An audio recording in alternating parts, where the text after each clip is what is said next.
everybody. Welcome to another brand new episode of the Top 10 Show. I'm John Roca. I am Matt Nost, and it's good to be here to do another week of the Top 10 Show. We have a weirder topic for today. Yes. Yeah. A stranger, a little more out of left field. Yeah. Listen, we've been doing the show for so many years now. And so we're trying to kind of change it up, have a little fun with it during the pandemic, during the COVID situation. And also we haven't had a lot of films getting released. And so now we're playing around with what top 10 lists we can do, how to still make it movie based and have a little fun with it and make it even more exciting for me and Matt to do as well. Full disclosure. Mm-hmm. And we were kicking around this idea of what to do this week. We thought about doing a year, and then Matt suggested, why don't we do the top 10 films of a year, but make it films that we rarely talk about or have never talked about on the show, but still some of our favorite films from that year. So a good challenge for sure. I had like 25 on my list as I went through the Wikipedia list of everything released. Yeah, in 2011. So we're going to have a little fun talking about that. So if you've got some lists of your favorite films of 2011, let's see if any of your quietly favorite films end up on our lists as we talk about them for sure. Yeah. How are you doing overall, man? How are things?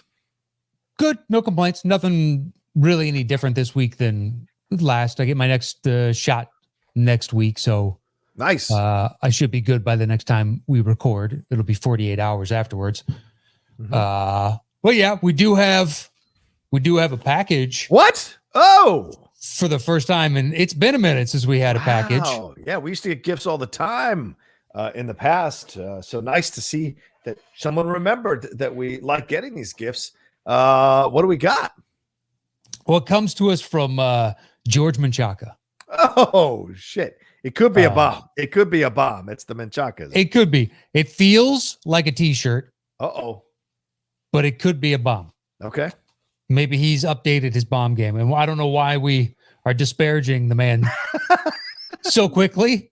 It could be a bomb. Show. That's immediately what you went to, was it could be some sort of device intended to end my life.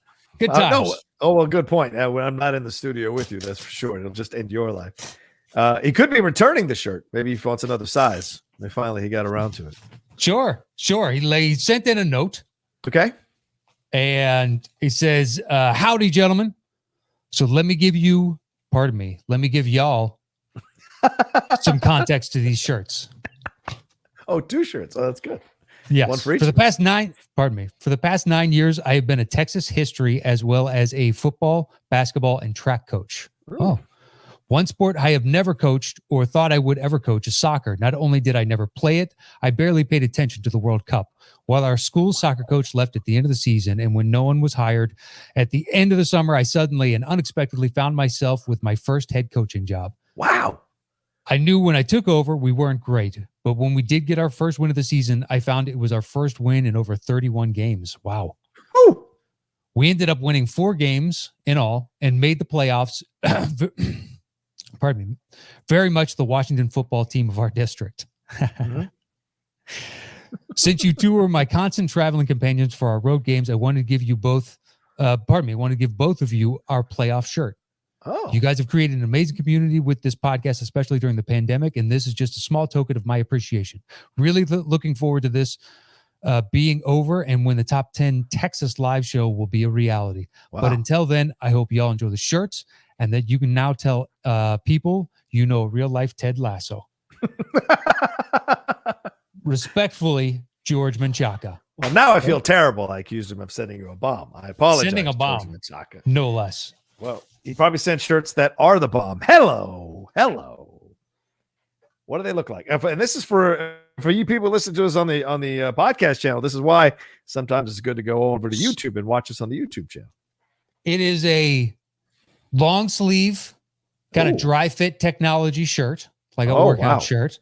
Nice little compression and action. It says Coyotes playoff soccer. Nice.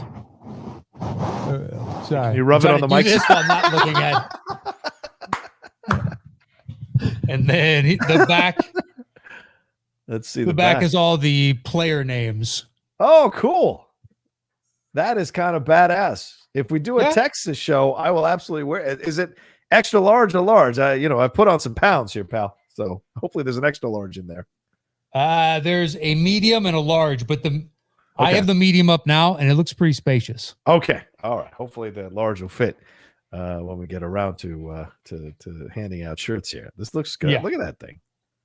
Let's see. It's white too, Machaka. Great. Everybody can see my man boobs. Thanks, Machaka. I appreciate that. I know. I've tried to buy these shirts in the past, Yeah. even when I'm in good shape, and they hang in such a way that it's like, It's still uncomfortable. yeah. It's still, you look in the mirror and you're like, no. No. Mm-mm. No. It's like wearing leather pants when you're overweight. You're like, no. It's a perfect shirt for a kid in high school because fucking metabolism is going 7 million miles a minute. So it doesn't matter. You got nothing to hide. Get to post, 35 and then come talk to me. Right. That's awesome, though. Thank you so much. They're great shirts. It's high quality. Congrats to your team making the playoffs, too. Yeah. And I'm glad we could keep you entertained as you were driving around nonstop through all these different games. So So I guess then he's been an assistant football, basketball, and track coach and teaching history. Man, your schedule is full of coaching. No doubt. I wonder what his favorite then is of the four. You can make him choose. I don't know. Well, I'm saying not of the sport to coach, since he's coaching, which is the most fulfilling, which is the one he enjoys the most or feels like he's contributing the most amount to. Which is the one that he's good at? Which is the one that he's winning? Yeah. Right, the most at. That's what we want. But as a head coach, look, first win in 31 games. Yeah. That's not bad. You keep this up, Disney will make a movie about you. So it's not completely out of the cards, George. Yeah. If anybody's listening who needs to hire a soccer coach, I'm available. I'll have to coach from virtual, but I'm available. Just wheel me around. Have someone wheel me around on FaceTime. Wow. I'll be able to and what's somewhat impressive about that is I believe George is Latino in Texas. You would think the pull of the Mexican league teams would be strong in the communities, and that he's just not a fan of soccer, never really got into it. It's like, wow, that's because if enough people back when I was younger were watching World Cup, I would get into it because I like sports. So I would watch, even though I knew the countries, but I didn't know any of the players and I didn't know the long-standing rivalries and who was good or not, but it was still exciting to watch. Yeah.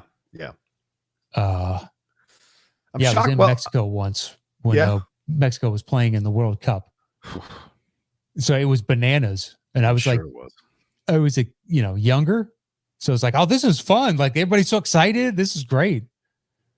Mexico won the game. I can't remember. I mean, it was when the pool game before, you know what I mean? Where they have to figure out their record to see who moves on. Right. So was it a World Cup game or World Cup qualifier game? Was it a World Cup game? I saw? Yeah. It was a World Cup game. Okay. All right. So they were in that early part of the tournament. Yeah. Where they're trying to get points and stuff. Yeah. Where the best two teams make it out, and then we go into the actual tournament, but they bring in all those. And I was there for one of those, and Mexico won it. Nice. And it was a boatload of fun. Plus, everybody stopped. Yeah. Every single, businesses shut down. Waiters and waitresses were just staring at the screen and celebrating with everybody else, and nobody gave a shit. And I was fine with it. I was like, why not? I get it. Let's have some fun. If it's your team, it makes all the sense in the world. Even though I was there for some sort of vacation because I was younger. I'm not from Mexico, but it was perfectly understandable. It's like, wow, this is really cool that everybody cares this much. Yeah. So I just would assume within the community, I don't know that, but the Mexican leagues have strong pull here in LA. True. They do in Texas as well. That's for sure. Yeah. But some people just don't have a proclivity for it. They just, no matter how much you expose them to it, they just don't like sports or don't like soccer for whatever reason. And yes, there are Latinos that don't like soccer. I'm not saying I guess it's me projecting onto. I got into Wimbledon as a kid because my family liked it so much. But if it was just tennis on, I wouldn't have watched. And then I started caring because there were stakes. So if it's around, I had no draw to tennis other than everybody else going, tennis is cool. And be like, all right, I'll watch tennis. Right. But shout out to Menchaca. I mean, stepping into the situation. I'm sure people didn't want to do it because they had lost 31 games in a row or whatever, and they didn't want to step into that situation and deal with having to try to coach a losing team. That's not an easy thing to do. So trying to turn a program around, a lot of coaches like to turn programs around. That's why we make a big deal about the ones that do, because they're uber successful at doing it. So, but you can, count them on two hands, the coaches you can think of who are known for turning teams around in sports and professional sports. So it's not an easy job to do because it's a mentality situation, and you have to actually see if your coaching methods yield results. And if they don't, then it looks like you're the reason. So it's a tough situation to walk into as a coach. So shout out to you, Menchaca, for doing your thing and getting them to some victories. I guess 5 victories, judging from his letter. So that was enough to get in the playoffs. All right. 4 victories, I believe he said. Oh, 4. All right. Yeah, we ended up winning 4 games in all and made the playoffs. Okay. Maybe they drew a few to keep those kind of points in the coffers there to get it to qualify. So shout out to you all for getting in there. It sounds like you didn't win the first game in the playoffs, or else you've been talking about how far you got. So feel the accomplishment that you got there. That's a positive overall. Yeah, it's a huge step in the right direction. Yeah, absolutely. Especially if 4 wins get you into the playoffs, means the season is pretty short, and 31 games then goes back a decent amount of time. Yeah. Right. I mean, that's one full season for sure in there that they didn't win 1 game and they tried. Mm-hmm. Could be potentially like almost the entirety of one bleeding into a second. Yeah. And then just like we're at 31 games and we've been getting our ass kicked for a while. Yeah, that's good for you. I wondered by taking over the soccer, what he had to give up of those other assistant coaching, because I can't imagine you have the time to go to their practice and run your practice and worry about preparation for their team and your team. Mm-hmm. Anyway, well, thank you, George, and congrats on the success. Yeah, absolutely. Much love to you, buddy. Thanks for the shirts. Yeah. All right. What else is going on in your world, Matt? Anything else to talk about? How do you feel NBA? We're getting closer. How about my Wizards, Pally? You got to start giving it up. Come on. When have I not given? You said, I think it was last week, I think we can make it to 6th, and I'm like, okay, well, that's crazy talk. I'm gonna take a look at the standings right now. To get to 6 right now, you need to win every game, and every one of those teams above you needs to lose every game. It's frustrating, dude, because we've been killing it, man. Yes, and we are losing to the good to great teams. Like last night, we lost to the Bucks by 1 fucking point. It was a good game. We lost to the Mavericks by 1 fucking point the other day, but we're killing everybody else we play. And Westbrook is out of this world right now. Scott Brooks went out there and said he's the 2nd greatest point guard ever.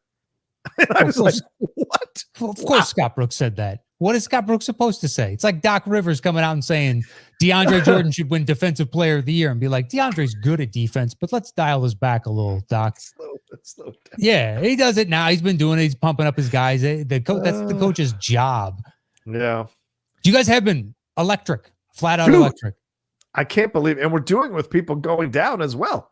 People going down with injuries and whatever. And it's been incredible. I assumed you guys were going to make the playoffs. Really? All right. Yeah. I know we talked about it on the show because I was like, I got you pegged, man. I got you pegged because you have 2 guys. If Westbrook can drag a team that's similar like this to the playoffs in the West, then he can certainly do it in the East with Bradley Beal's help. That's true. With the Thunder, what he did with the Thunder. That's a good point. Yep. In the West, he did it. Now he's a little bit older, but at the same time, it's just like he's done this. So I have all the faith in the world that he can do this in the East. It just took them longer to gel to figure out. Right. But I also think that Westbrook's leadership has really helped. By all accounts, I've heard enough stories now where he's helped change the culture. Yep. So that could pay huge dividends next season coming back in, and you guys could be a real threat, especially if you can add around the margins. But I don't know exactly what you can do total overall. But I think the way this season is ending, then you don't have to worry about Beal leaving in the offseason. Right. And it'll be interesting. But You'll be a tough out. I still think in a best of 7, Yeah. I would favor any team that's above you right now in a best of 7. Well, pardon me, any of those top 6 teams that you're potentially going to have to face off against, I would favor them. Yeah. What are we? Yeah, we're right now. What are we? 1, 2, You're 3, 10th. 4, 5, 6, You're what, 7, 5 8. games Yeah. back at 6? 10th. Yeah, we're 5 games back at 6. You're right. Yeah, the Celtics and the Heat. Pacers are got tied a over there. slim lead on you. Yeah. Although But you we guys beat beating the Pacers on Monday really helped. Yes. Yes. Yeah. Charlotte's ahead of us. You could catch the Pacers. You could potentially catch 8th too. But 6th, it's you need every one of those teams to lose every game. Yeah. To jump. And we got Toronto tonight, and then Indiana again on Saturday. Yeah, and don't you have a back-to-back with Memphis? Is that you? Shit, is that it? No. We have Atlanta next week twice, then Cleveland, then Charlotte. Is that maybe the that's end what of it the was. season? Is that the end of the season, bro? Shit. Yeah. That's why there's 6 games left, so you need to win out. They all need to lose 6 straight. You're going to make the play-in game. Totally. And if you can make it to 8, then you only need to win 1 out of 2 times. So there's a possibility of making 8. Come on. But you're making the playoff game. Who would we play? So right now at 10th, what if we stayed in 10th or 9th, what would we have to do? Beat a team You twice? have to beat 9th. And then because 9 plays 10, winner of that game moves on to play the loser of 7-8. Is it And just then one game? The 9-10 game, yes. Okay. 7-8 game is one game as well. And then we play the 2 winners play each other to see who goes to the playoff. No. Oh. The winner of 7-8 makes it. The loser of 7-8 plays the winner of 9-10. So the 8th seed gets 2 shots. So if you make it to 8th, you only need to win 1 out of 2. That's your real goal, in my opinion. I think we can beat Indiana, no problem. And then the next step is Charlotte has to lose to Miami because I think we can beat Charlotte. And then we get in. And then we play the Sixers. Or you could, exactly. Or you could jump those other 2 and then, you play the Heat and then potentially maybe it's a one-off game and you beat the Heat, so you're automatically in, but you only need to win 1 or 2. Just make it to 8th and you've got at least more of a chance. You're playing really good right now. I think we could fuck Philadelphia up. I really do. You're out of your mind. You don't have. They have one of the best defenses in the league, man. Ben Simmons will shut down Bradley Beal, and then if you have to, you can sub in Thibault and just put him on Westbrook and be like, who's gonna do it? Bertans, Hachimura. Who's gonna fucking do it? Nobody. Don't sleep on Hachi. No, Hachi's fine, but also Hachi's going to have to D up Embiid. Embiid's just an offensive force right now. It's like, good luck to you. Yeah, he is. He really is, dude. What do you think's going to happen? I mean, Lakers play Clippers tonight. What do you think's going to happen if the Lakers fall into this fucking thing, dude? It's all sorts of LeBron wonky. Is pissed. LeBron is so pissed. Yeah, it's fine. Of course he's pissed. Yeah. Now that it affects him, I got some opinions. Oh, really? Where the fuck were you when they instituted this at the beginning of the year? Technically, I think the first quote from him when this was voted into, the first time he was asked about it, he said to quote his words, "It's whack." But I think he has given it some praise in the interim as well. I think it's great overall, but I fully understand why Luka and Mark Cuban 3 weeks ago or a month ago were saying this is stupid. And now that they're out of that conversation, they haven't made their opinion known. Right. But they could easily fall back in and it gets right back. And I understand their frustration. Yeah. I think that as others have pointed out, there should be some sort of mechanism in there where if you're the 7th seed and your lead is by X number of games over 8, then you don't have to participate in the play-in game. Yeah. I mean, you know what's crazy? There's a world where Doc Rivers is playing the Clippers for the NBA title. There is a quite possible, possibility. Quite possible. Madness. And I'm shocked Denver stayed in there after the Jamal Murray injury, man. Shout out to them, dude. Yeah, they've been really good. This is going to be fun. I'm trying to watch every game that I can of the playoffs. But starts in a little over a week. So let's make it happen. Don't put me on NBA TV either. Don't put my Wizards on NBA TV. Put us on a decent channel, for God's sakes. I'm just saying. It's Anyway. matchup dependent. That's true. That's true. Anyway, that's not what we're here to talk about. We're here to talk about the top 10 films that we have rarely talked about or never talked about from the year 2011. I don't know how many of them we'll cross over on, but it's going to be a fun list to certainly count down. And you guys get more samples of what our taste in movies are beyond the top 10 films. Now jumping into some other kind of areas as well, possibly that might surprise some of you. So it's fun. It's a list of what else did I enjoy that year. Yeah, basically, yes. Then it was a great year for movies, and when you look back every once and again and see the years that have like 30 movies, such a good year.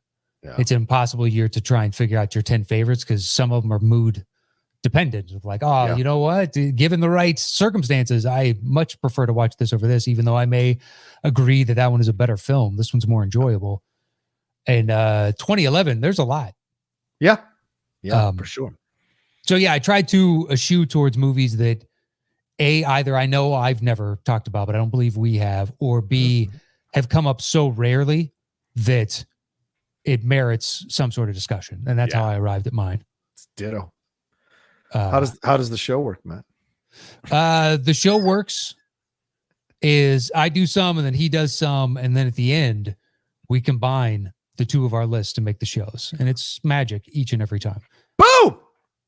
So that's my job. There we go. Boom. Thank you. Fantastic. All right. Where shall we go, my man? What's your number 10? My 10 is Jiro Dreams of Sushi. Oh, good documentary, bro. Almost made the list. I already have a documentary on this list, so I was like, I don't want to put 2 on there, but great choice. Maybe I missed another doc in that year. I like it. It's a discussion of devoting yourself to one purpose and this in search of perfection and then passing that on to your kids, but the lessons that he tries to impart. And I even love the little hook at the end of the Michelin star rating. Yeah. It's not like it's some big plot reveal type of thing. It's just at the end, they tell you a small little fact, little nugget of truth about it. And you're like, oh, look at them. And it puts you in an even better mood kind of going out of it because you're fearful of that next generation taking over for such a wildly successful guy. He opened a sushi restaurant that's in a metro station in Tokyo and it ended up becoming the only 3-star Michelin sushi only restaurant in Tokyo, I think in the world. So to start from like such humble beginnings, but he just consistently tried to refine his craft and find where he's always attempting to improve. And he's 80 some odd years in the movie and he hasn't stopped working his entire life. And that's what's fueling him. But it seems like he's got a tremendous amount of energy and drive, at least from what they show. Yeah. And it's just an uplifting, nice documentary. Because a lot of times documentaries are about darker, tales or something terrible happened to this individual or, thinking like Grizzly Man starts off one way, ends another. Oh, yeah. Yikes. Yeah. Yeah. But that's a lot of what captures attention in documentaries. True. And I appreciate the ones that are more lighthearted and just, you know what? Here's a good story. Yeah. Yeah. And it was a lot of controversy about a year or 2 ago because they removed the Michelin people moved the restaurant off their guide because the demand was so insane and they didn't take reservations and all of that. So the Michelin they moved it off their guide, which is a big amount of controversy. And then even some people were kind of dealing with the issue later, I think in 2020, of some cooked sushi. There was, Chinese students were apparently were claiming that the sushi was cooked, and there was a pushback on that.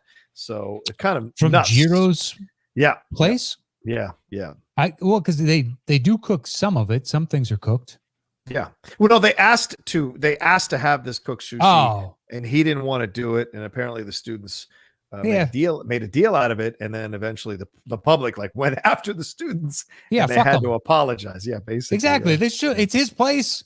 Yeah. Look, it's what he picked up at the market that day, and you're signing up for the experience that it's part of. It's a show almost at this point. It's a fantastic doc. You're right. Yeah, it's interesting and it's nice, and it's it's another good movie in 2011. And considering there were 4 or 5 others that easily could have made this list, but I was like, I'm pretty sure we've talked about those a few times, and I don't know that we've ever talked about this one. So I'd say check it out if you like documentaries. Absolutely. It's short too. I don't even. It marginally qualifies as a movie. It's like an hour and 20 minutes long, if memory serves. If you're a foodie or a burgeoning foodie, it's a great film for you. Absolutely. You can see how it's all being made. You can see the process of it all, and also how he goes about it. Matt's 1,000% correct. He goes and picks out whatever he is fresh that day, and he's going to make it off of that.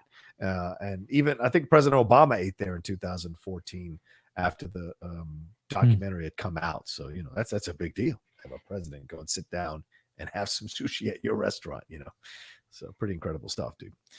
All right. What's your 9, man? My 9 is The Adventures of Tintin. Oh, okay. All yours, man. Go ahead. I went into it only really knowing slices of Tintin. I remember when, for some reason, when I was a kid, we used to get the FAO Schwartz catalog, even though we didn't live anywhere near an FAO Schwartz. We had never purchased anything from FAO Schwartz. I only knew it as this from big type of toy store. It's like where dreams come true as a child. And we used to get their catalog, and they had Tintin toys. And that was my first introduction. And then there was the HBO show, which I saw a little bit of. Oh, right. That's right. Yeah. But I understand the grievances that people have with it. But I like any little archaeological Indiana Jones type of story where you're on a treasure hunt. I'm watching by and large, because there's so few of those. And this one's entertaining and engaging. And the people that say it's kind of boring at certain parts or it drags, I don't disagree with you, but I found the experience overall of watching it enjoyable. And it's one of the times where the transition and motion capture wasn't taking me out of experiencing the movie. Because up until then, watching like Beowulf or Christmas Carol, like the looks, and they look like they had doll's eyes. Beowulf to me is especially bad. I hated it in the theater. It just looked so artificial. Yeah. So by the time we get to like something like Tintin, okay, we are definitely going in the right direction. I tried watching Polar Express with nieces and nephews or cousins at one point, and I just couldn't do it because it creeped me out. It's unsettling. Yeah. I mean, even within those movies, like Christmas Carol, there are moments when it really works, but there's also moments where I'm just like, oh. Whereas Tintin, I thought it kind of worked really well for the story overall. And I like the set pieces they got to do. A nice collabo with Spielberg and Pete Jackson, which is fun. How often does that happen? Usually doesn't turn out well according to most public expectations, think AI. Yeah. You got Kubrick and you got Spielberg, and you're like, wow, this is going to be, and you see it and you're like, no. At least I did. Whereas Tintin, I thought it was enjoyable, and the fact that I think they're still talking about making another one makes sense to me. You can definitely do something with this property. Yeah. Right on. So that's my 9. Cool. All right. I'm going to see it at some point, man. I have never seen it. For whatever reason, it just doesn't draw my interest. But at some point, I got to fill that hole, man, because it's Spielberg. I've got to watch it and make my own opinion on it. So, yeah. It's adventure, swashbuckly, Indiana Jonesy type, but then it's just, you're following Tintin. It is slow in certain parts. The qualms people have with it, I'm not blind to. Right. You get it. But we never really talk about it, and I did enjoy seeing it in the theater, and I have seen it since. So why not talk about it? Totally. Why not? All right. What's your 8? 8 is a movie we alluded to last week, but I don't know if we've ever talked about it. The Ides of March. Yeah, that is a punt for me. That is, okay. In my upper half. So yeah. All right. So then, all right. So that was your 8. Yep. Okay. So then my 10 is Paul. Oh, the alien Simon Pegg? Yes. Sure. I absolutely. I know I don't think we've ever talked about it, or maybe we've referenced it maybe a couple times throughout the Sure. history of the show. But this one, I randomly rewatched it the other day. I think it was like 3 or 4 days ago. It was on. I watched an hour of it. I'm like, this is actually not a bad movie. It's actually a pretty funny movie, and it is chock full of actors. In my and immediately, of course, in my mind, I'm like, okay, who do I need to remember? For the Schmodown. But like, I was just watching it, and I was just forgot how funny it was, how I thought it was a weird concept, and then how it all kind of played out, and all the different people that are involved in it, and of course Simon Pegg and was it Nick Frost, and then Kristen Wiig and Bill Hader and Seth Rogen is the voice of Paul, and Sigourney Weaver is trying to track him down. So you got that kind of meta aspect of her playing of someone who's trying to kill an alien. Yeah. So it just actually was so much more enjoyable than I remember it being. And so I was like, why not? We never talk about this film. Let's throw on the list. It's not something I'd run back and watch 100% over and over again, but certainly one that could merit some conversation. Do you remember the film at all? Yeah, I saw it. I thought it was okay when I saw it. I was like, but it didn't. It's kind of. It's inherent in the process of filmmaking. Yeah. You're going to make good movies. You're going to make bad movies. And this one was somewhere in between. It's like, I still like all these people. So I will still see your other works. This one just doesn't resonate with me as much as others. Yeah. Especially within comedy. Sometimes, it's very subjective. So something can get you and something can't. I'm debating on whether or not Catherine's never seen Naked Gun. And I'm like, if you like this, you'll love it. Yeah. But if you don't, you're not gonna enjoy it. Yeah. Maybe we'll watch it. Maybe. But anyway, Paul. All right, Paul. There it is. If you guys haven't seen Paul, or you haven't seen it in a while, give it another chance. You might like it. All right. So then my number 9 is a film that I've always wanted to talk about on the show, but never quite fit onto any of the lists that I think we've come up with somehow. And if I have mentioned it before, it might have been in passing. Cedar Rapids. The comedy? Yes. The one with Ed Helms. Yeah. God, was that 2011? That is 2011, bro. And wow, I was looking through and I was like, oh yeah, that's right. And I remember absolutely loving this movie. I think I went to see it with my friend Shannon in the afternoon on a Saturday or whatever it was going on, whatever day that was. And I remember going like, this is just a delightful fucking movie. And I'm not the biggest Ed Helms fan, but like I enjoyed him in this movie. And Anne Heche was great as well. It makes you remember like when Anne Heche she had been on this trajectory to be like a huge star. And then of course all the stuff with Ellen happened and that kind of threw everything off for her. So it was nice to kind of remember how much of a talent she actually was. And she's fantastic in the movie. It's great chemistry. He's a guy, for those of you who may not have seen it, he's a dude who works at, like a regular job, kind of like you would say, like the paper store, like he does in the office, but it's a different kind of job. And he's being sent to this conference so that he can learn how to be a better manager. And everyone is there to kind of learn how to be a better manager. And it's basically the whole movie is him like kind of navigating and meeting people and negotiating this kind of stuff and figuring out where he belongs. And it's just one of those films, like I said, it's not going to get that much fanfare, but it's a delightful film. And it was great to kind of look at it again and talk about it for the show here today. So maybe I need to see it. I remember the trailer. Okay. When I saw it, the first thoughts I had were "Welcome to Mooseport." And I was like, no. Really? Well, it just was like, I don't know, something. It felt like it was going to be in that type of lazy. Oh, gotcha. Why are we doing this type of movie? Anyway, so I never watched it. Yeah, Sigourney. It's another Sigourney Weaver. She plays his boss in the movie. Rob Corddry's in the movie. Thomas Lennon, Kurtwood Smith, Stephen Root, Isaiah Whitlock Jr., and John C. Reilly. Reilly plays his it's good cast. His friend who's a little more wilder than he is. And so they get into all this kind of stuff as they go along, but it's also him like kind of going on this journey about what he's going to do with his life, what he wants to do next with his life. It almost feels like a dry run to Up in the Air, except Ed Helms is not as soulless as Clooney is in the movie, at least initially. Sure. It's more a matter like, okay, these two people meet and they have to, like him and Anne Heche had this really sweet kind of romance as the film develops. So I was recommended it, and it's a quick one. I think it's only like an hour and a half. Yeah, hour and 27 minutes, and I think it's the best thing Ed Helms has ever done, in my opinion. So All right. Well, there you go. all right, and number 8. Oh yeah, yeah. Sorry. Yeah, not much else. Wow, I was just looking up the director to see if there's much else he did. Not really much else. So all right, let's move on to the next thing. My number 8 is the Adjustment Bureau. Speaking of Matt Damon. Oh, that's all you. Go ahead. Yeah, Yeah, I saw it. Go right ahead, dude. I was bored out of my fucking skull.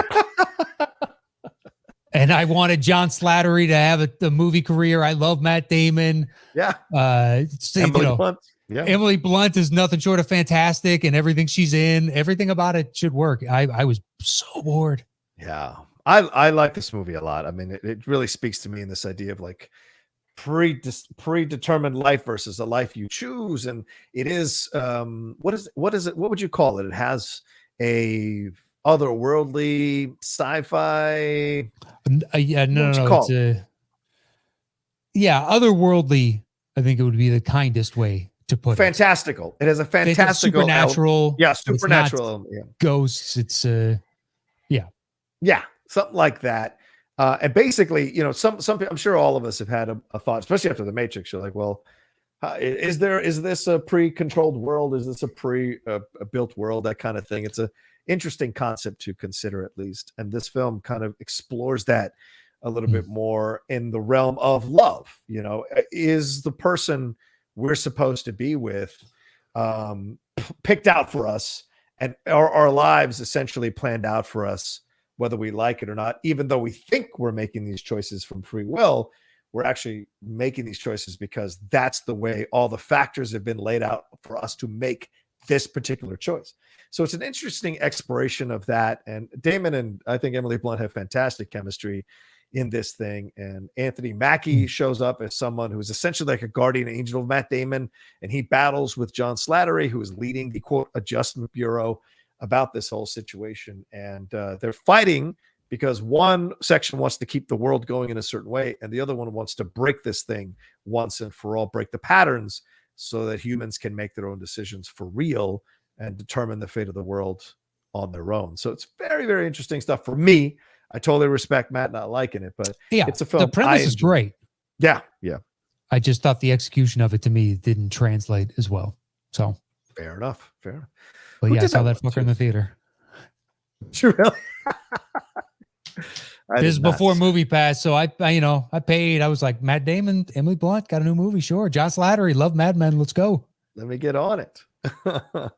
George Nalfi did this one, and he just did The Banker last year, that one with Anthony Mackie as well. So those are the only two films. Oh, he did Birth of the Dragon. I don't know what that is. Is that a Bruce Lee movie? No clue. Well, weird. Interesting. Okay, yeah. So these are the only movies he's done. He's done like 3 movies. So interesting. All right. So that was my 8. What's your 7, man? My 7 is another movie brought up in passing. We never really talked about, Margin Call. Oh, nice. All yours, man. Go ahead. So it's the flip side of The Big Short. It's what those massive hedge funds did to screw over the little guy. So what happens is Zachary Quinto is a number cruncher. He's like a former NASA engineer or something, and he started doing this because basically the pay is better. Yeah. Paul Bettany is his boss, and then Kevin Spacey is Paul Bettany's boss. And then they all answer to Jeremy Irons, who runs this whole thing, but you don't see him until later on. So what happens is one guy, I can't remember who plays it. It's a good actor. Plays somebody that's Giovanni Ribisi. Is it Giovanni Ribisi? Is that who it is? No. It's not Ribisi. It's an older gentleman. Okay.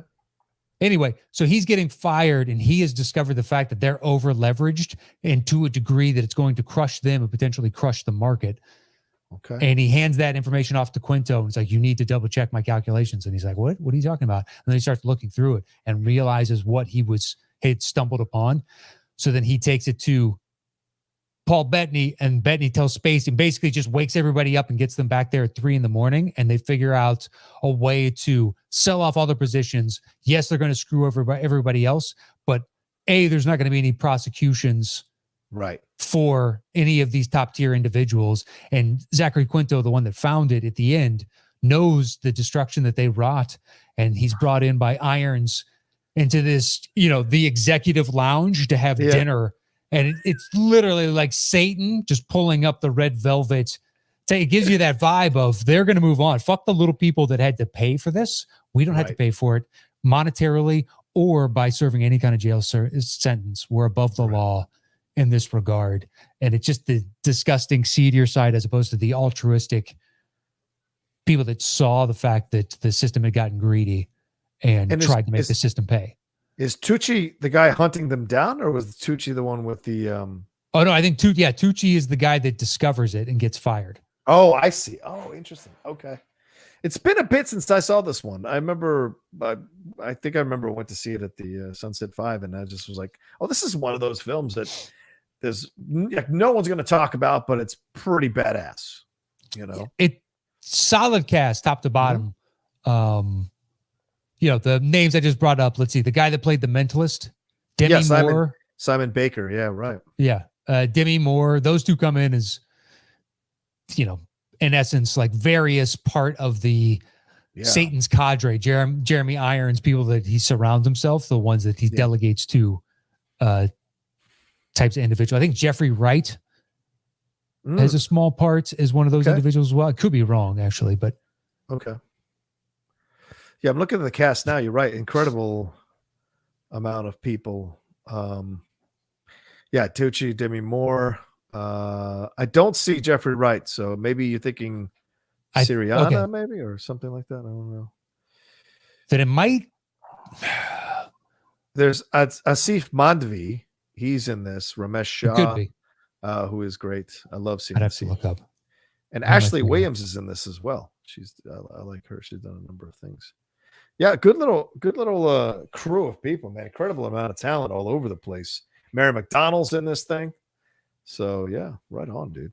Been a while since I've seen it, obviously since I saw it in theater. And the director J.C. Chandor, who also wrote this thing, he did All Is Lost, the Robert Redford one, where he's out on the sea. Okay, sure. A Most Violent Year, the one with Oscar Isaac and Jessica Chastain, that's set in I think 1980s New York. He did that Triple Frontier movie, which kind of sucked. And apparently he's doing Kraven the Hunter for Sony. So interesting. According to IMDb, at least. According to IMDb. So well, there you go. There you go. All right. What's your 6? My 6 is Super 8. Oh, all right. Go ahead, man. Go ahead, bro. It's kind of Goonies-ish for a different generation. Maybe that was my issue. Anyway, sorry, go ahead. Well, it doesn't have it's not the same spirit of fun because these kids are also dealing with, the trauma of loss of a parent.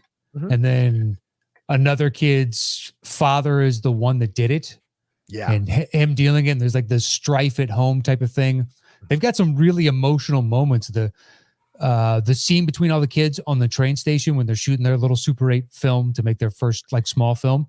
Right. Dude, it's a gut punch. And as they have this relationship this unspoken relationship with the alien that builds over time. And I think it's got a very sweet payoff. And it has a lot of the classic J.J. Abrams. They don't show you the alien for a long time. Like you get flashes here and there. Mm-hmm. The type of things that he likes to do where he holds back the secret for as long as he can. Yeah. And I don't know how many lens flares are in it. This was, I think, before he was getting critiqued for those types of things. Well, I think it's 2011, so I think he's still using it. Yeah. Yeah, I think it was right before Star Trek when everybody was like, okay, enough with the fucking lens flares. I would guess that there's some in this. But I found the movie overall, you're really carrying the torch of Spielberg into a new generation. 1000%. It's such a Spielbergian film. It really is, dude. Yeah. So to have another generation kind of experience a Spielberg-like film at potentially a pivotal age, I appreciate it too. They get a taste of what I got as a kid. And most of his work from that era still resonates with me. Mm-hmm. Some doesn't, like E.T., but most everything else from that era I love and will always love. Yeah. I like the movie. It didn't make this pseudo top 10 list, but I like the movie. I just don't remember that it's something like sometimes you say it's not something I would run back to put on again. So I don't remember feeling when I left the theater that, oh man, I can't wait to watch that again. It was more like, okay, this is his homage to Spielberg, and it was cool. It didn't quite have the same magic as Spielberg, but Yeah. like you said, it's a good, for a new generation. So why not? So yeah, I thought it was a damn good movie. I forget who are the leads in that. Do you remember who the lead kids are at all?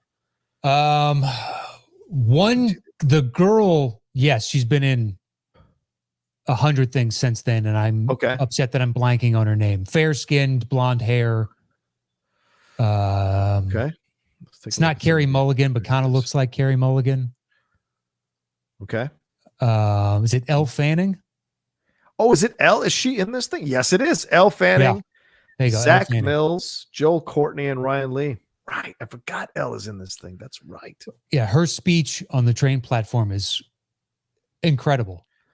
Oh, tucked into a little kids movie. Not little kids, but a young teens, 10 to 14. I think this is primarily geared towards them and the parents that take them. And is Ron Eldard her dad? Is that who he plays? Great character actor that's been in a billion things. Yeah, does he play her dad? Is he her dad in that movie? Yeah, because then the other dad is the guy from Friday Night Lights, Chandler. Oh, right. That's right. He's the cop. Yeah, and his wife is the one that was killed by the drunk, because I think they both work at a steel mill, and it was an accident, and you really can't blame him. And ultimately, it's the catharsis that both those men have to get to between the two of them as they're trying to save their children. But you have all this underpinning of depression and tension and sorrow, sadness, all of that. Yeah. And these kids, it really portrays a lot of the angst and turmoil that you can go through as a child. Yeah, fuck. So the kid, Joel Courtney, he's been in the Kissing Booth films on Netflix. Yeah, no fucking clue. But I same here. But no fucking clue. The heavyset kid had good charisma. I was surprised I didn't see him more. Okay. But she was easily the best of the kids. Yeah, of course. And as you're talking about it, I'm remembering now even more so the plot and that issue that they had between them, because he was trying to, and then in essence they come together to try to save their kids, right? Yeah. Yeah, and saving the aliens is saving their parents, is saving themselves. Right. Because basically they're standing up for what is right, and in movie worlds, right equals might. Well said, man. Well said. Yeah. In the real world, good fucking luck with that. But in the altruistic society that we'd like to portray and believe ourselves to be, right equals might. So that's my 6. Interesting. Good choice, bro. I like that. I hadn't thought about that one in a bit. So, all right. So then my 7 is Fright Night, that remake. Okay, sure. That is good. That is good. Dude, I loved this remake. I enjoy the original for sure. But this remake, I went in, I was like, all right, let's see if it's any good. And I was thoroughly entertained. Colin Farrell, Anton Yelchin, Christopher Mintz-Plasse, and Toni Collette playing the mom. And I forget who the love interest is for the dude. But like overall, I remember watching this film being like, this is actually damn good. Like I almost forgot that it was a remake. And then you have David Tennant coming in as the magician or whatever, or I think the Roddy McDowall character. Yeah, the Slayer. Yeah. And so all of it, all around, I think it played with the right tones. It had the right amount of humor. It had a good amount of horror. Colin Farrell was scary as fuck in what he played. This relentless vampire. Yeah. And as it progressed, it felt very natural that this would be the thought processes of the people involved. It didn't feel like, the script says I should act this way here, so I'm going to act this way here. It felt like it was very well organically done until they all realized that the kid was right from the beginning, and they're freaking the fuck out, and there's a scene in the car where he like comes through the bottom of the car. He was like, holy shit. So it's pretty badass as I remember it. Yeah, no, it's a great call. I had such low expectations. I didn't see it until years afterwards because I was like, Oh, I don't like horror. And I Yeah. remember enjoying Fright Night, but it was fine. It's not, to me, the campiness is why people watch it to this day. right. And Sarandon, he's pretty great. Anyway. Yeah. Oh, yeah. Chris Sarandon. That's right. He's fantastic in it. Yeah. But it was also during a stretch of Colin Farrell's, to me, like I went and saw Total Recall when it came out, and I didn't enjoy it at all. Dude, And yeah. No. I wanted nothing more than to like him. And it was kind of after then he started putting out movies that I loved again. Mm-hmm. So I was like, you know what, I'm going to go back and revisit that. And I watched it. I did enjoy it. I just didn't think about it for this list, but it's really good. Surprisingly good. Yeah. Imogen Poots is the actress in that film. Imogen Poots, my bad. She's, she acts all the time. Dave Franco's in it too. I forgot Dave Franco's in this thing. And it's by Craig Gillespie, who did I, Tonya. So, oh, wow. Yeah. It's an interesting departure. This guy's got an interesting career, man, because he starts with Mr. Woodcock, that Sean William Scott film with Billy Bob Thornton. Yeah, Billy Bob Thornton. It's like plays a PE coach, some sort of coach. And then he does Lars and the Real Girl. And then it's a solid movie. Yeah, I liked Lars and the Real. I did not want to lie, dude. I was like, this is going to be Ryan Gosling. I thought it was going to be weird for the sake of weird. Yep. Yeah, exactly. And I'm like, this is actually really well done. I did the same thing with Farrell. I did it to Gosling, where it's just like, yeah, you're handsome. I get it. Fuck you. Yeah. Well, it's just like you're good in your roles, but you're handsome, and I don't know how much depth you're providing. And then they do something, you're like, nah, you're good at this. You're really good at this. You're good. Yeah. Kate Winslet. It's like, yes, you're attractive. And then you see it and you're like, no, she's just really good at this and happens to be attractive. Brad Pitt. Yeah. Charlize. Very handsome, but it's Charlize. Yeah. Anyway. Yeah, he went from this to $1 Million Arm, which apparently is a damn good sports movie I've never seen. Neither. Is that the John Hamm one? Yeah, the John Hamm one. Then he did The Finest Hours, that Chris Pine one. That's good. It's not great, but it's good. Okay. All right. I got to catch it. I have never seen it. Yeah.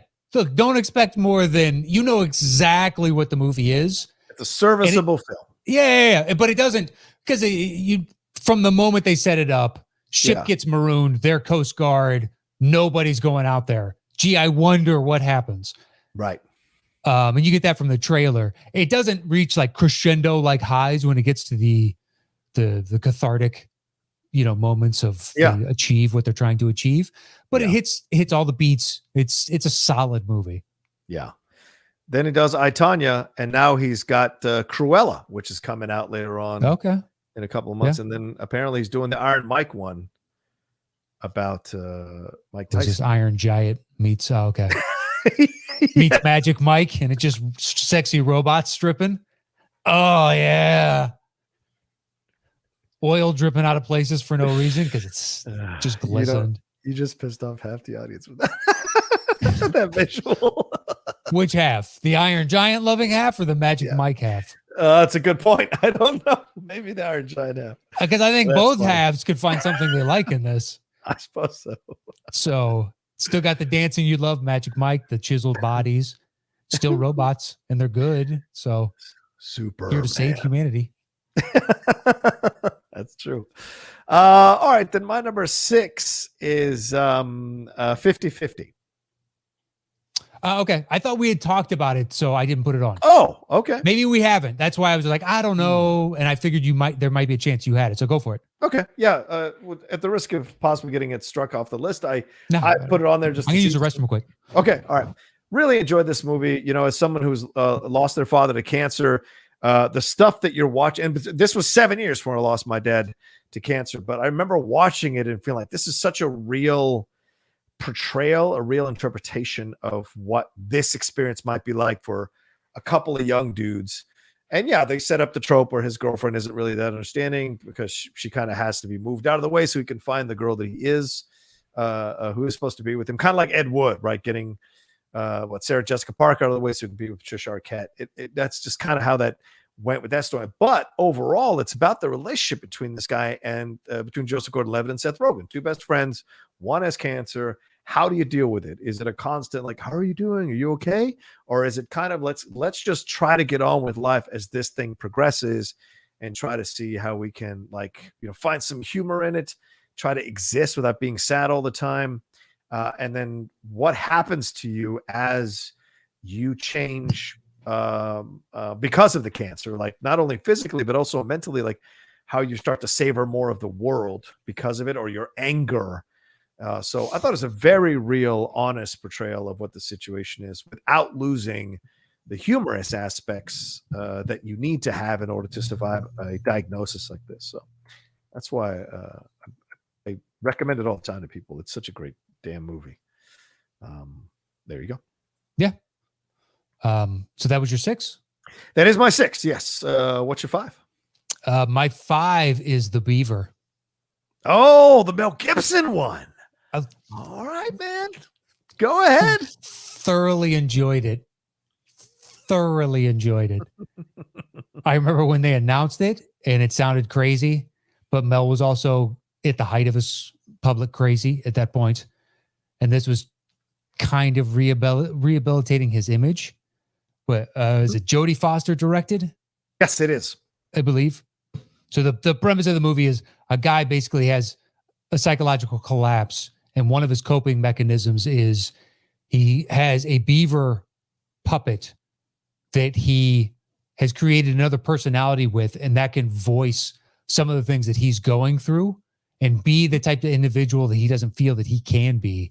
And how some people accept it for what it is and others battle against and want to break through the exterior that he's creating with this beaver. Mm-hmm. It's an interesting kind of delve into it made something on its face that seemed ridiculous be believable. Yeah. I could see someone using this as a coping mechanism to try and reformulate how they interact with the world. Yeah. And it seemed like kind of a nice metaphor for where Mel was as well. Yeah. So yeah, I couldn't wait to see it once I finally got my hands on it, and I watched it, and I enjoyed it, and I have watched it since, and I will watch it again. Yeah, Matt, I don't disagree with you, and I know people might come after us for like appreciating some of Mel Gibson's movies, and rightfully so. I totally understand that. I think we all have our subjective approach to every one of these situations as they pop up, but I liked this movie. It was such a surprisingly incredible film, and especially acting wise by Mel Gibson. Incredible performance. Yeah. And I thought Jodie Foster's really come a long way as a director. Obviously, Little Man Tate was a great first film for her, and I found a couple of the other films not 100% on board. And then this kind of came out, and you sense like there seemed to be a real kind of labor of love, and her wanting to kind of, in essence, save her friend Mel Gibson in some way through the movie. And so, really interesting layers happening for this film, and I think Jennifer Lawrence is in the film as well. So I was just surprised at how deft they handled the stuff that they handled in the movie, because it could have copped out with an easy Lifetime ending or Lifetime story, but it's actually way more tender than you would think. And for people who might hate Gibson, you're missing out on a good movie. But I respect you not wanting to watch it, but you're missing out on an actually damn good movie. Yeah, I understand your reservations. But it doesn't, I'm not going to lie and say that I didn't enjoy the movie. Yeah. I did. And it's just never going to come up on a list. Yeah, that's a fair point. Yeah. Yeah. Another one so that's my 5. Yelchin. Good one. All right. Yep. Yeah, that's right. It's with his son. I forgot about that. Yeah. The late great Anton Yelchin. So my number 5 is Puss in Boots. Okay, go for it. We haven't talked about that one, I don't think, for anything. So I'm throwing that out there because I absolutely love it. It's actually my favorite Shrek movie. No lie. It's my favorite Shrek movie. And I know it's a spinoff of Shrek, but Banderas is just so perfect to play this character. And the way they lay out the story, going back in time, and how he became this thing that he became, the legend of Puss in Boots. Mm-hmm. I think Selma Hayek does a fantastic job voicing over the character she does. Zach Galifianakis as Humpty Dumpty is hilarious. the story here, and of course the story of the golden goose and all that, but the story here is about their friendship and how they were together until a moment happened, and that moment kind of turned one evil and sent one into a path of being this legendary hero. And it's actually really, really well done, very sweet, very funny. Okay. And it's, in my opinion, it's kind of the best of the Shrek kind of universe movies. Okay. Overall, that's just my opinion on it. I liked it a lot. So there you go. Yeah, I've seen it, but it was on with nephews and nieces once. So we were playing, it was on in the background. So I've seen it, but I haven't seen it.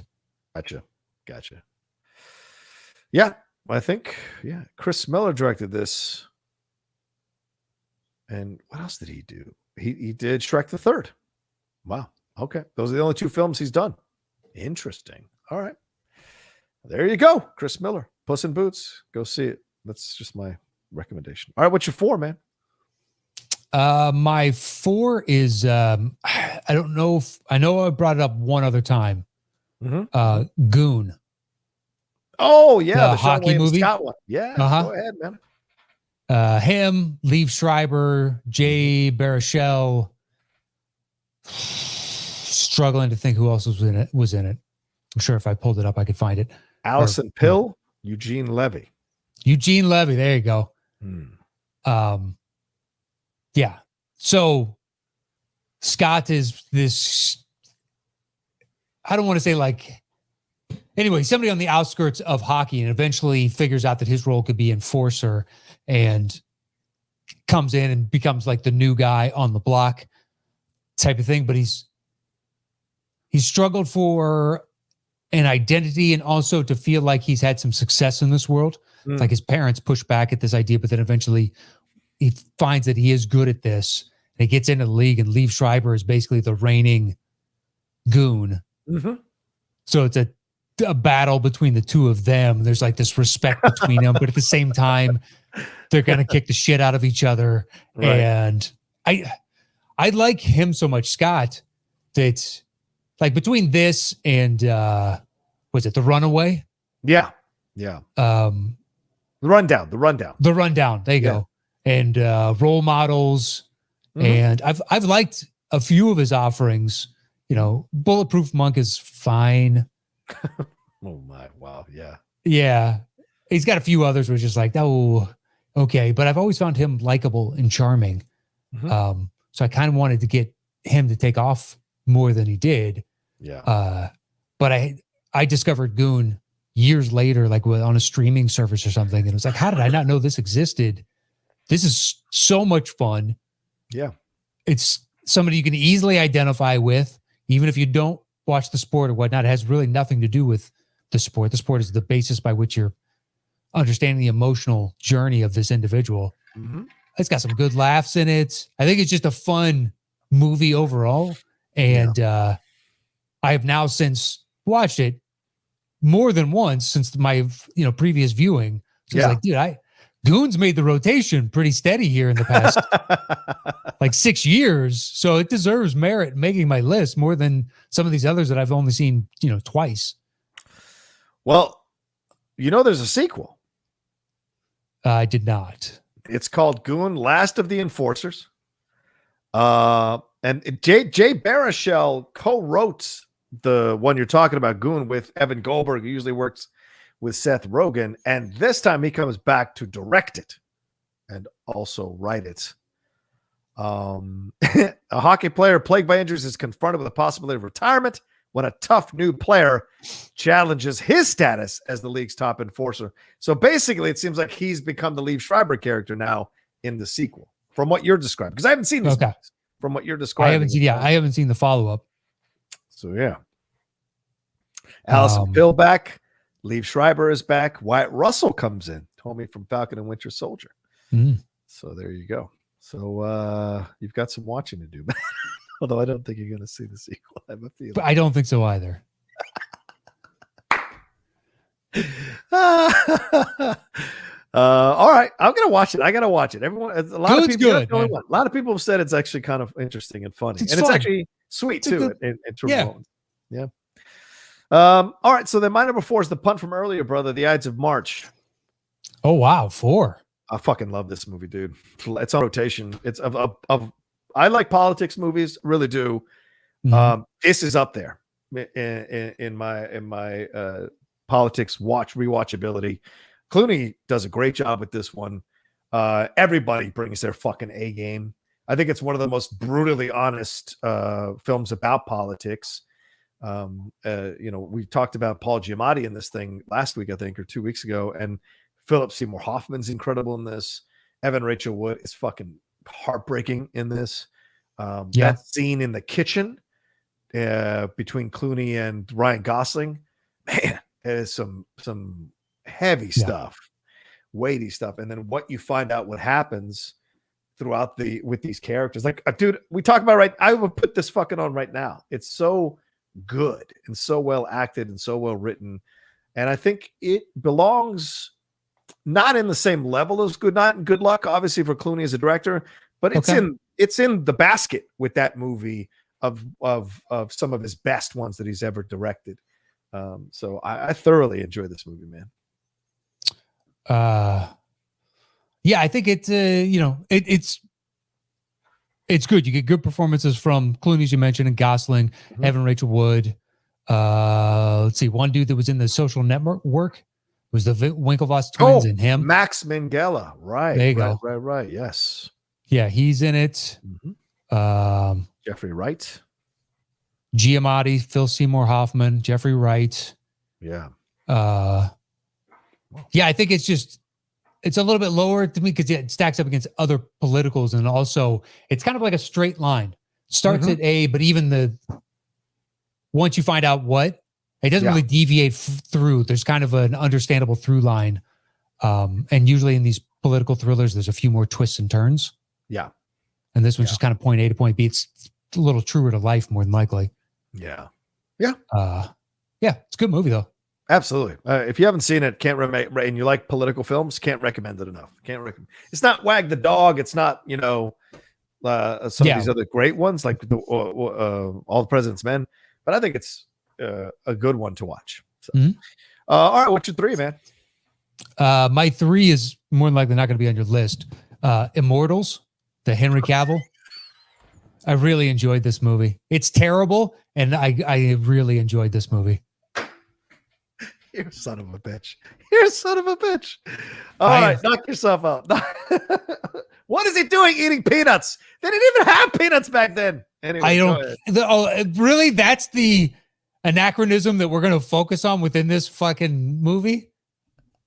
You either accept it as an homage to Greek plays, in essence. Homage, yeah, sure. Well, sure. You got Theseus, and you've got they grab aspects of Greek dramas and stories and kind of make this hybridized version that I kind of find wildly engaging. All the hyper realism, the over the top choices they had to make, considering the stakes of what they're talking about. It's over the top. All right, it is. It's over the top. Right. It makes more sense to me on some level than Clash and Wrath of the Titans, which I'm also a fan of. I like those movies. Yes. What the fuck is happening? But I understand. Oh my God! Wow. Everybody that makes fun of them, every criticism you have, I get. Right. 1000%. I still enjoyed it because I like these stories. I like seeing these characters on screen. I like the exploration of myth and mythology and the creation, like the ideology that the Greeks took, the Romans stole, and then slowly became other things thereafter. I like Henry Cavill. It's a lot of Mickey Rourke to me is. Oh man, it's full on ham. It's full on ham, son. You kind of need it. This guy wants to kill the gods, and by doing that, he needs to get this mythical bow from that has been lost to the sands of time. That it was a god's weapon, and to release the Titans to take down the gods to avenge the loss of his family. Only in Greek tragedy can something like this happen. Yeah. So everything that what about this? This is stupid. This is terrible. Yes. I concede everything. Exactly. I am not going to fight for everything you're bringing up is 1000% correct. I still enjoy the movie, and Yeah. I have watched it several times since it came. Saw it in the theater. Wow. Yep. I enjoy it. I will watch damn near any Greek or Roman, but especially these Greek tragedy, these Greek dramas, the old stories, the Homer esque stories. I am a fan of. We found your weakness. Greek What? Yeah, films. one of many. So that's my 3 Immortals. I knew it wasn't going to be on your list, and I'm utterly fine with that. But the guy's a good director. I like that. He's a great eye. Tarsem Singh. He's a fantastic eye as a director for the visuals of a movie. Certainly, there are some really fucking stunning visuals in Immortals. As much as I'm laughing because it's just like I'm just surprised by Matt's love of the movie, but like overall, the visuals are incredible in the movie. He also did The Cell, which again, not a movie I like necessarily, but you can't deny the visual concepts and the construction of what he's putting on the screen. And The Fall, which is an awesome forgotten film as well from 2006. Huh? Yeah. Yeah. The kids go. I look at The Cell more than likely the way you look at Immortals. Yeah. No, I don't like The Cell. I'm saying Me that, either. yeah. But the visuals are stellar. Yeah, exactly. And it's interesting to delve into the mind of, and I understand what you're trying to do, but it doesn't really speak to me. Yeah. Yeah. But it is hyper stylized and interesting to look at. Yes. Whereas that to me works really well for Immortals. But once again, I understand. Go ahead. What's your 3? I think it's great. All right. My 3 is the documentary I have Beats, Rhymes, and Life, The Travels of a Tribe Called Quest. Oh, okay. That's a fucking great documentary, man. Just because Tribe Called, I mean, we all can claim how much we love Tribe Called Quest and enjoy their music, but like getting the behind the scenes stuff between Q-Tip and Phife Dawg and seeing Phife Dawg talking about his journey. And I think he died either. Am I frozen? Oh, okay. Yeah, you're frozen. It happened. Am I okay now? No, it's happened a couple of times, but usually it went away after a few seconds, so I didn't say anything. This time's been the longest. You're pixelated a little bit now, but you're moving again. Okay. I forget sometimes I have to get out of certain programs. Oh, eating up too much. Yeah. I forget. ECU. Yeah. How about now? Am I okay now, or should I go back out and come back in? No, you're good enough now. I would say you're about 90 to 95% clarity. Okay. All right. Anyway, yeah, let's like getting the behind the scene. I think as I was saying, I think he died. Phife Dawg did either just after the documentary came out or while they're making the documentary. But anyway, just incredible exploration of what these guys went through to build this brand. And then they could not come together. They could never find that place on the same page. Mm-hmm. And it's just like, we've seen the rock and roll bands, of course, but in rap, you don't see too many documentaries about, like that Beastie Boys documentary was like, they just got along. They would occasionally have a difference of opinion, but they most of all got along.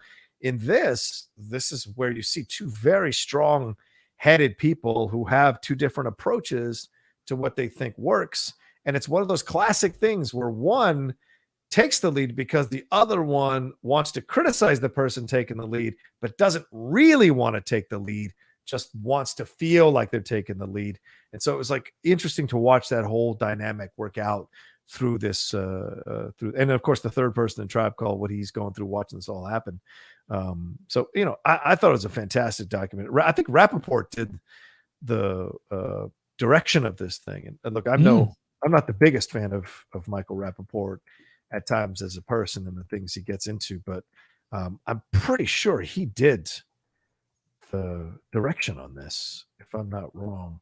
Yeah, it sounds like you're right, honestly.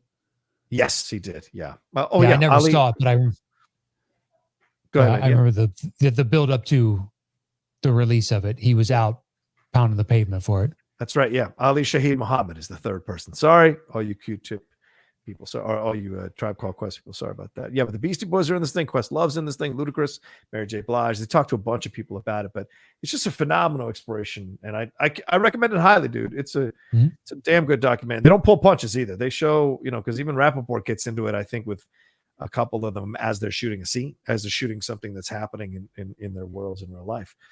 So yeah, pretty stellar stuff. If you haven't seen it and you're a Tribe fan, I can't recommend it enough. Okay. All right. What's your 2? My 2, I don't know how often it's come up. I don't think it's come up for me, but Okay. it might have come up for you. Horrible Bosses. Oh yeah. Go ahead, man. Go ahead. Have we talked about that a lot? I don't think so. I have to say, I don't think so. I think my favorite part of the movie is Colin Farrell.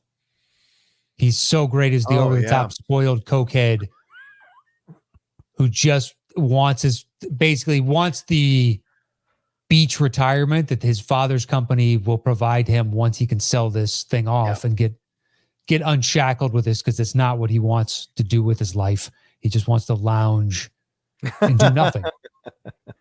And him and Sudeikis interacting. Then you have the Charlie Day, Jennifer Aniston, sexual abuse, harassment, flip-flop. She's the dentist and he's the hygienist helping, and she is harassing him.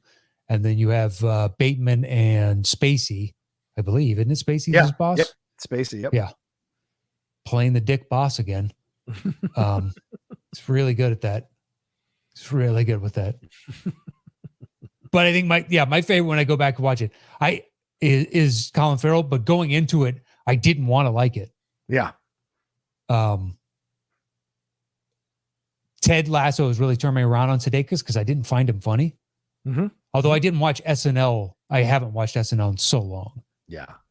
So I only saw sporadic clips, and I did like occasional things from here or there, but I was like, I don't know, the guy doesn't seem funny to me, but I hadn't given him a fair shot because I hadn't been watching SNL. So I don't, Right.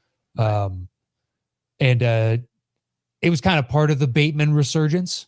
Mm-hmm. And Charlie Day was, the big star coming off of It's Always Sunny in Philly, and I liked Philly, but I was like, I don't know about this. I don't think it's going to be good. And then I didn't see it. I didn't see it in the theater. I saw it whenever it was on streaming.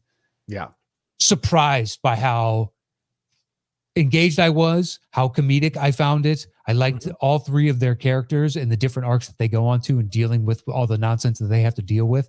Plus all those other actors coming in and providing these great partners within their scenes to be catalysts for the frustrations that they're feeling, and it kind of sends them off on this other adventure. Right. But top to bottom, just really well executed. I have not seen the sequel. Yeah, Horrible Bosses 2, TOO. Yeah. Mm-hmm. So I don't know if that's any good. Yeah. I heard it was not, but I don't know. It did not get the best reviews. You're right about that. This is a fine comedy. I don't obviously don't revere it in the same way that you do, but certainly there are some funny moments. And Jennifer Aniston is hot as hell in this movie. Holy mackerel! Not that she's not always beautiful, but this is like fully. She amped it up for the character. Certainly did, and she it's so funny to see that character when you go watch old Friends episodes and see her there, and then see this character. This is a woman. Do you know what I'm saying? Like using her power over poor Charlie Day, which is brilliant because he's so messed up by it. But yeah, and go ahead. No, I was just saying, and Spacey's like full on what he really is, actually, probably in real life, I imagine. So yeah, that it was really cool to see. She has him over the barrel because he drunkenly peed at a children's playground and got slapped for indecency with minors or something. I can't remember what the charge was. But it made him tough to employ. So he felt as though he couldn't leave the situation. So funny. Yeah, it's good. Yeah. So that's my 2. All right. My 2, I don't know, dude, my 2 and 1, if you want to strike them down, feel free. I don't remember if we've talked about him that much. My 2 is The Gray. Have we talked about it a lot? I kept it off because I assumed we've talked about it a lot. Okay. All right. So I can take it off and I can put Attack the Block on there. Okay. I kept it off because I know Attack the Block has made at least 2 of my lists. Oh, okay. All right. But if you haven't brought it up, I think that's perfectly valid. I got one more I can throw in here. Your call. I don't care, man. You can put on The Gray if you want to. Okay. All right. I'll put on The Gray. Okay. Have we done? Yeah, I've got all. I'm looking through my stuff, and I'm trying to. Yeah, I mean, I'd have to say The Gray. Or no, actually, you know what? What about Young Adult? Have we talked about Young Adult ever? I don't think we have. The Charlize Theron? Yeah. No. Yeah. I'll make that my number 2 then. I think that qualifies. And yes, that film does qualify as a 2 over everything else. You guys have to understand how we put these lists together. But that film is a fucking mind fucking a half, man, because she's going back. She's a messed up person who really is, in essence, a sociopath, and she's going back to her high school, I think, town, because she's got some shit going on in her life, and she's trying to like figure out what to do next, and so she's running to that town. And there is no arc. Let me just warn you now. There is no arc if you've never seen this movie. She is the same person at the beginning of this movie, and she is at the end of the movie, the same person. But all the shit she goes through and the destruction she wrecks through that town is pretty insane. And Patton Oswalt is a guy who always had a crush on her in high school, and eventually they end up having sex finally, for him at least. And what that means and like all of that. So she's a brutal character. And to see Charlize play this kind of character, and this is because she's beautiful. It's because obviously she's attractive, but she's a messed up person. And she just kind of slams into everything while she's in that town and then rolls out of that town. Such an interesting movie and a gutsy movie. Diablo Cody wrote it. And I think Jake Reitman or one of the cast in. I just remember that Diablo Cody wrote it. I couldn't tell you who directed it. I think it's one of the Reitmans of the cast. Yeah, Jason Reitman. Jason Reitman did this one. Yeah, Patrick Wilson. Yeah, right. Patrick Wilson is in this thing, and it's just an interesting little film. If you haven't seen it, it's pretty powerful. So yeah, soon she's gone through a divorce. She became famous as a fiction writer. She's heading back to her small town in Minnesota because she thinks if she gets back together with her ex-boyfriend from high school, this will help save her life. But he is like happily married with a new child. And so she spends the whole time there trying to fucking yank him out of that marriage. So she's not a good person. It's a challenging protagonist to have in a film like this. But it's a black comedy. There's a lot of dark humor in it. But overall, just a fantastic film. And she's fucking horrible, man. But you can't take your eyes off her when you're watching it. So, she is good at her craft. Yeah, she is. What's your one, brother? Or do you have anything to say about that? Sorry. No, I think you encapsulated that movie. Okay. One is Limitless. Right. It's technically ever come up on. I know it's come up in other discussions of other things. And like, oh yeah, what about Limitless? But I can't because I don't believe we've ever done Bradley Cooper. So I don't think we have. Yeah. I don't know what other list it would make it on. Maybe De Niro, but I doubt it. I doubt it. His part is so small in this. Would you even consider, he's got too many movies. That's a good point. Yeah, totally. The thing is, you have an idea of where it's going. And I think personally, the payoff of even knowing the beats of it were really excellent. Yeah. Like him, in essence, he's an average dude and gets this pill and then suddenly turns into almost a human computer and can calculate the angles, positions, and all that stuff. And he's 5 steps ahead. And as time progresses, it's kind of like a phenomenon mixed with flowers for Algernon. Yeah. He's going to get smarter and smarter, but it's going to either burn him out or kill him. Yeah. Type of situation. He's going to flame out. But the beats and progression of that, I think it builds nicely throughout. And what I thought about the movie, I did know. What I thought I knew, it was okay that I knew the structure of it because it succeeds so well. It's like Finest Hours. You know where this thing is kind of going. Right. And to me, it hits the beats of it so much more successfully that the overall enjoyment increased. And it was a early cementing of Bradley Cooper being able to lead a movie. Oh yeah. I don't know. I thought it was quality. I don't know how many people have seen it. And of these, it's the first one that I would watch given this list of all the movies that we never really talk about. And that's why it made my number one. I think qualitatively, a lot of these could be kind of interchanged. Oh yeah. So it's obviously not the best movies of 2011, but of movies we never really talk about, this one is the one that I think I can rewatch the most. So that's why it made my number one. Okay. Done and done, man. I like it. I have to see it at some point, Matt. A lot of people tell me it's a damn good movie. And even the series apparently was really good too. And I haven't seen that either. So yeah, I think it's worth your time for sure. All right. So then my number one, and if we brought it up, I'm still going to make it my number one, is Haywire. Go ahead. Yeah. I saw it again a couple of weekends ago, literally just sitting on the couch, finally had a little bit of a break on a Saturday, doing nothing. Girlfriend's out in the backyard, fucking hanging out in the sun, flipping channels. And it's just as it's starting in that little diner. And I was like, it's been a fucking bit. Let's take a look at this thing. And loved it. Fucking loved it, man. Tight 90 minutes. Soderbergh is such a great director. And yeah, Carano, she doesn't do, they dub her entirely. Laura San Giacomo does her voice.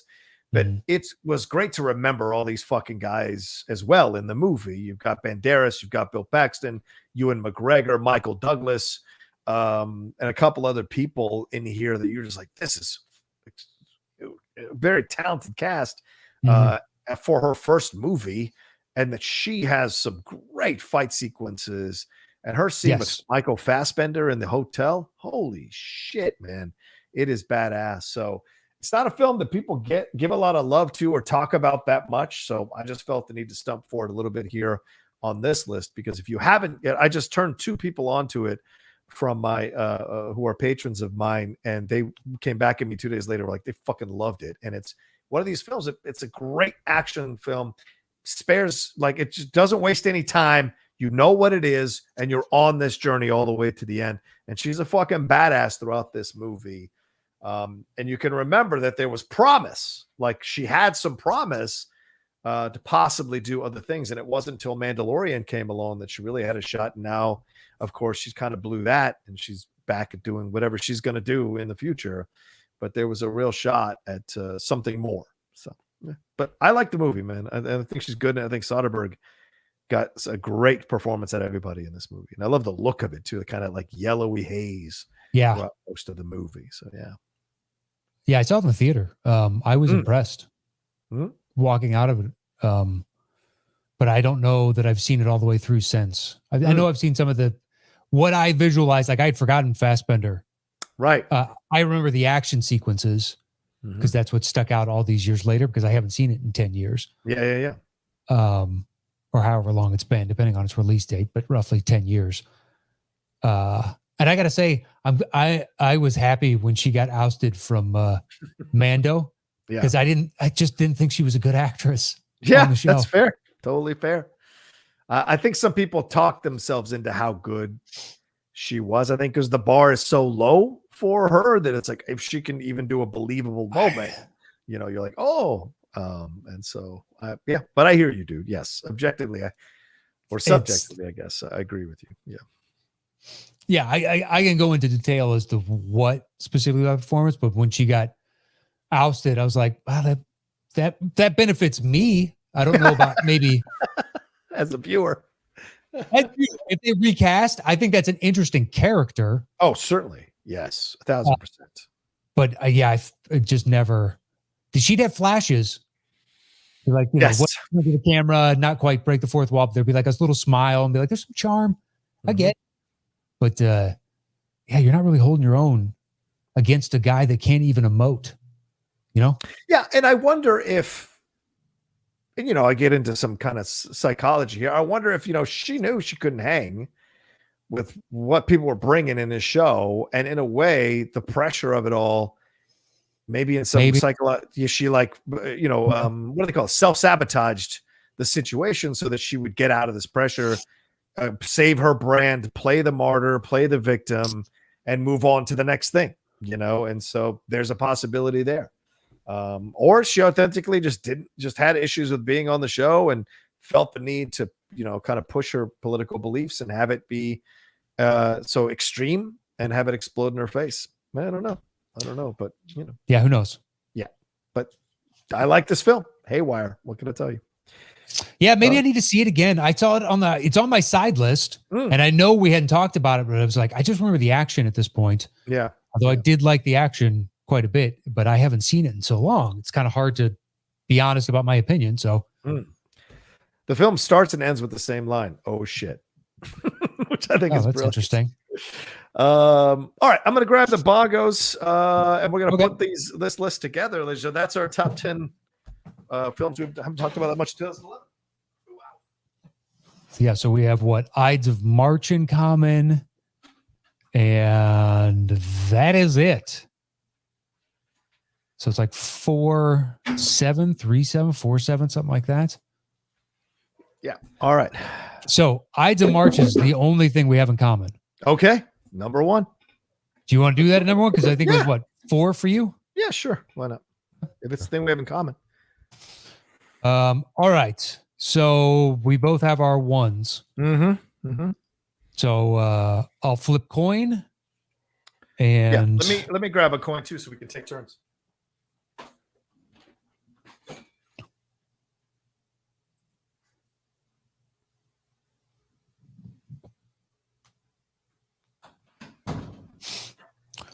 well, okay. All right. We could flip coins the whole time, or we could say whoever wins this first one, then it's just a cascading effect. Oh yeah. All right. That works. Okay. Like we go back and forth. Yeah. Well, it'd be like if your 1 wins, then it goes my 1, then my 2, your 2. Yep. Your Sounds 3, good. my 3, and we just do that back and forth. I like that idea. Let's do Instead of flipping a coin 8 times. it. Okay. All right, here we go.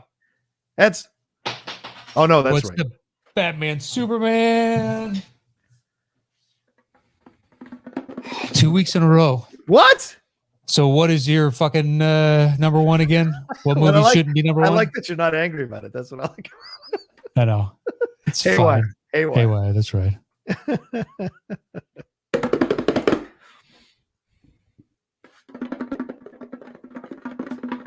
And it was Ugly Child Young adult. or Young Adult Ugly Child. Plus, she kind of was an ugly child, you know? Right. Sure. Adult. And that was your deuce. So then what's your 3? My 3 is the Beats, Rhymes, and Life, the travels of a tribe called Quest. You just put beat right. I assume. Yeah, that's what I'm putting down. Okay. All right. So then my 3 was Mortals, and then it would go my 4. Your 4 is already on. So what's your 5? A 5. Well, 4 was Ides of March. Yeah. What's Okay. your 5? Okay. Sorry. Puss in Boots. All right, that's it. Done. Wow. That quickly. Boom. That easy, right. baby. Love it. Let's do it. All right. The top 10 films of 2011 that we barely talk about. Yeah. At number 10. Goon. At number 9. Puss in Boots. At number 8. Oh, I'm sorry. 10 is the Beaver. I'm an idiot. okay. Let's start over again. At number 10. The Beaver. At number 9. Puss in Boots. At number 8. Goon. At number 7. Immortals. At number 6. Beats, Rhymes, and Life. At number 5. Young Adult. At number 4. Horrible Bosses. At number 3. Limitless. At number 2. Haywire. And our number 1 film from 2011 that we rarely talk about is Is the Ides of March. Hey-o. The Ides of March. Beware, Beware. All right, there's our list for this week. Hope you all enjoyed that little left turn on a top 10 list. Maybe some of yours got in here that normally probably wouldn't have gotten in here. Maybe we turned you on to some new films that you haven't seen from 10 years ago. So hopefully you enjoyed it. Had a little fun. And thanks again to George Menchaca for those shirts, brother. Yeah, they're great shirts, and congrats on the successful season, man. Turning a franchise around. Hopefully it just leads to more and more success, but more importantly, like the kids are enjoying it and they're getting something out of it. So are you. So congrats and thank you for the shirts. Mm-hmm. Please follow the show at Top 10 Show or on Instagram and YouTube. It is at Top 10, at the Top 10 Podcast with the number 10. On Twitter, it's all spelled out at Top 10 Show. And you can follow me at Matt Nost to check out Settle the Score or Dropping Dimes. And that is it for me this week. Cool. You can follow me at The Rocha Says on Twitter and on Instagram. And don't forget my YouTube channel as well, youtube.com/John Rocha Says, trying to get to 17,000 subscribers. So please come and get involved over there and see all the content we got going on as well. The Geek Buddies and the Cinephiles overall. All right. Thanks, everybody. Take care of yourselves. Be well. Hope you're getting vaccinated. And we'll talk to you next time on another brand new episode of the Top 10.